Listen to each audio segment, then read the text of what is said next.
안녕하세요. 여러분들의 법적인 궁금증을 시원하게 풀어드리는 쾌변입니다. 최근에 울산 주상복합 건물에서 화재가 크게 일어났습니다. 오늘은 그 사건에 대해서 다뤄보고자 합니다. 이 사건에 대해서 법률 자문을 해주실 이필우 변호사님 모시겠습니다. 안녕하세요. 저는 법무법인 강남의 이필우 변호사입니다. 반갑습니다. 말씀드린 이 울산 주상복합 화재는 15시간, 15시간 만에 꺼졌다고 하는데요. 이 피해가 정말 엄청납니다. 소방 당국은 불을 끄기 위해서 사다리 차를 동원해서 애를 썼는데 이게 바람도 많이 불고 이 위로 불이 번져가지고 진화에 어려움을 겪었다고 합니다. 인명피해도 있었다고 하는데요. 이 옥상에 대피해 있던 77명은 무사히 구조됐지만 93명은 연기를 마시거나 이런 화재로 인해 가지고 건강상의 문제를 좀 일으켰다고 하네요.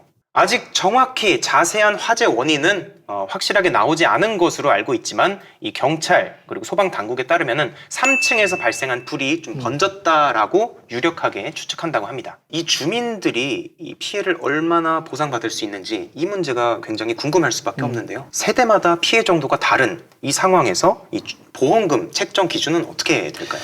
일단은 그 보상에 대해서는 보험금 외에도 추가 손해가 있다면 보상을 받을 수 있는 건데 보험금으로만 일단 한정해서 말씀을 드리면 보험은 본인이 가입한 보험 범위 내에서 받지만 네. 이 사건의 경우에 있어서는 주민 개개인에게는 최대 3천만 원, 건물 자체에 대해서는 약 400억 원, 사람이 살잖아요. 네. 그 가재도구에 대해서는 60억 원, 그리고 대물, 아마 이게 자동차나 이런 주차장에 있는 물건들에 대한 손실이 발생했을 때는 대물은 네. 10억 원 정도의 보상을 받을 수 있는 것으로 알려져 있고 실제 그런 보상금이 어떻게 지급되냐면 손해사정, 손해가 얼마냐를 다 일일이 따져서 예. 그 손해액에 따라서 개별에게 개별적으로 지급되게 될 것 같습니다.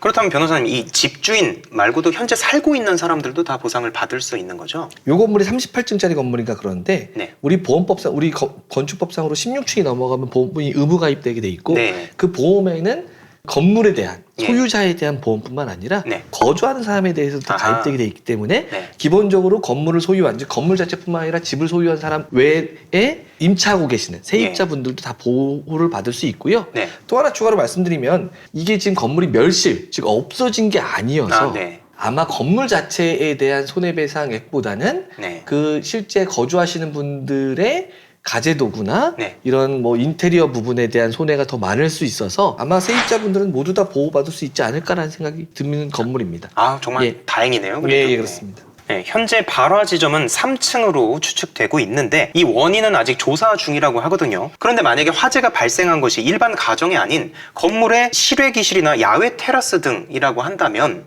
누가 여기에 대해서 책임을 져야 될까요? 일단은요, 보험에 가입돼 있기 때문에 보험 약관상 지급 대상이 아닌 경우, 예외가 되는 경우를 외에는 야외 테라스에서 불이 났던 아니면 다른 이유로 불이 났던 간에 일단 화재에 대해서 보험금은 지급될 것 같고요. 아하. 근데 조금 달라지는 게 뭐냐면 실외기가에서 불이 나면 네. 실외기에 대해서는 약간 제조물 책임이 적용돼서 그 제조사의 과실이 있는 경우에는 제조사가 최종적으로 구상권 행사에 따라 책임을 질 수도 있고 혹은 그것을 관리하는 그 소유자가 네. 책임을 질 수도 있고 그다음에 테라스에서 별도로 예를 들어 어떤 분이 담배를 피다가 불이 났던가 했을 때는 그 원인을 제공한 사람이 네. 책임을 질 수도 있습니다. 아, 그렇군요. 근데 기본적으로는 보험회사가 지급을 하고 그 행위가 책임이 있는 사람에게는 아마 보험회사에서 청구를 하는 이런 구조가 될 것 같습니다. 그렇다면 이 보험회사 측에서는 어쩔 수 없이 이 책임이 있는 사람을 좀 찾으려고 노력을 하겠네요.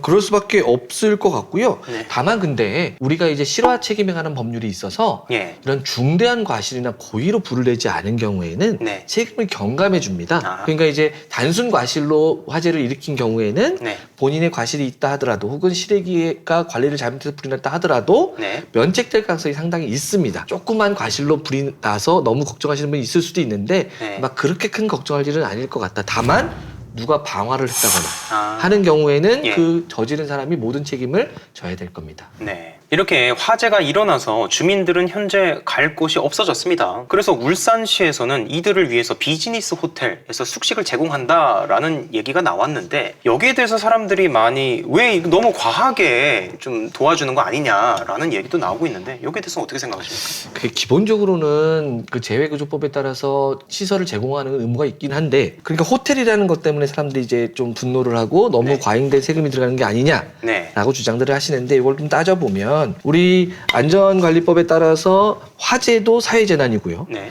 재난구호법에 따르면 사회재난에 있어서 피해를 입은 이재민 그리고 거주할 수 없거나 거주가 불가능한 경우에는 이재민에 대한 구호 조치를 해야 되고요. 그럼 구호 조치를 하기 위해서는 시설을 제공해야 되고 그럼 제공할 수 있는 시설들이 되게 정해져 있는데 대부분 네. 뭐냐면 국가연구원, 시다체 연구원 뭐 이런 데인데 예외적으로 뭐가 있냐면 이런 체육관도 있고 네. 그리고 그 시도지사가 판단해서 적합한 시설은 다 됩니다. 근데 지금 문제가 되는 게 뭐냐면 코로나 때문에 네. 체육관이나 이런 공동체 시설에 지금 어떻게 시설을 마련해 줄 수가 없잖아요. 네. 그래서 호텔을 마련했다면 제가 볼 때는 법률에 위법된 사항은 없을 것 같다. 네. 다만 그 비용 문제가 있는데 그것도 결과적으로는 원 책임자에게 구상권이라는 권리를 행사해서 시도에서 받아낼 거기 때문에 네. 국민의 세금이 오로지 투입될 것 같지는 않습니다. 그렇군요. 예, 그렇습니다. 이번 화재의 원인으로 이 드라이비트 공법을 문제 삼고 있는데요. 이 드라이비트 공법이 화재에 굉장히 취약하다고 합니다. 드라이비트 공법으로 시공된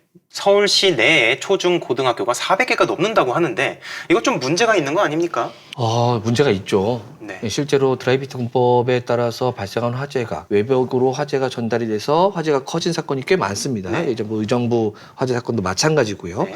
더군다나 초중고에 이러한 드라이비트 공법으로 시공했다는 건 문제가 맞습니다. 다만 뭐냐면 불법이 아니라는 겁니다. 그러니까 우리가 어떤 건물을 건축하면서 자재를 사용할 때는 건축법이나 관련 법령에 따라서 일정 기준 이상의 자재를 사용하게 돼 있습니다. 그러니까 기준만 넘으면 괜찮다는 거예요. 네. 그러니까 그 기준이 과연 안전을 보장할 정도의 기준인가가 문제인 거죠. 아, 그렇죠. 근데 여기서 또 문제가 되는 게 뭐냐면 안전 기준을 너무 높이면 비용이 비싸지니까 너무 낮추면 안전도가 떨어져서 네. 과연 무엇을 더 중하게 여길 것인가의 문제인데 저는 결과적으로는 조금 더 그 안전을 보장하는 쪽으로 안전 기준, 즉 화재에 대한 안전 기준을 좀 높일 필요가 있지 않나라고 생각하고 있습니다. 이 건물을 짓는 사람, 돈을 내는 사람 입장에서는 이 기준이 올라간다면 굉장히 달갑지 않은 소식이겠지만 이 국민들의 안전을 위해서는 저도 변호사님 말씀에 동의하는 바입니다.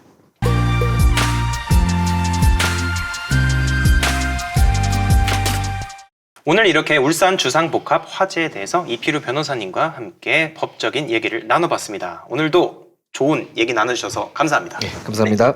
여러분들 궁금증이 많이 해소되셨나요? 궁금증이 해소되셨다면 이 채널 좋아요와 구독 한번 부탁드립니다. 감사합니다.